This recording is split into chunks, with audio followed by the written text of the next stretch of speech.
নির্বাচন কমিশন সচিব আখতার আহমেদ বলেছেন, নির্বাচন কমিশনের সেবা গ্রহণকারী স্বাস্থ্য অধিদপ্তর সহ ৫ প্রতিষ্ঠান তৃতীয় পক্ষের কাছে জাতীয় পরিচয়পত্রের তথ্য ফাঁস করেছে।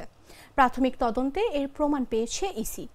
এসব প্রতিষ্ঠানকে শোকজ করা হয়েছে। অভিযুক্ত ৫ প্রতিষ্ঠান হল স্বাস্থ্য অধিদপ্তর, ইউসিবি ব্যাংকের উপায়, চট্টগ্রাম পোর্ট অথরিটি, মহিলা বিষয়ক অধিদপ্তর, অর্থ মন্ত্রণালয়ের আইবাস।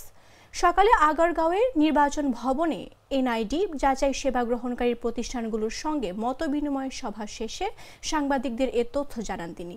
সচিব বলেন, এই প্রতিষ্ঠানগুলোকে শোকজ করা হয়েছে।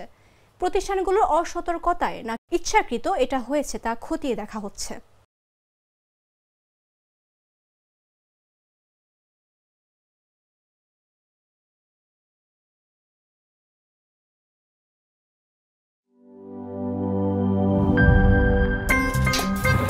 আমার একটা স্মার্ট সিদ্ধান্তে 25% গ্যাসের খরচ কমেছে। ভাবছেন কিভাবে? সাধারণ গ্যাস স্টোভ বদলে আমি এনেছি আরএফএল গ্যাস স্টোভ। এর সাইন্টিফিক নজল ও ব্রাস বার্নার ক্যাপ সমানভাবে তাপ ছড়িয়ে রান্না করে দ্রুত। তাই গ্যাসও বাঁচায় 25%, টাকাও বাঁচে 25%। আরএফএল গ্যাস স্টোভ নিরাপদ ও গ্যাস সাশ্রয়ী।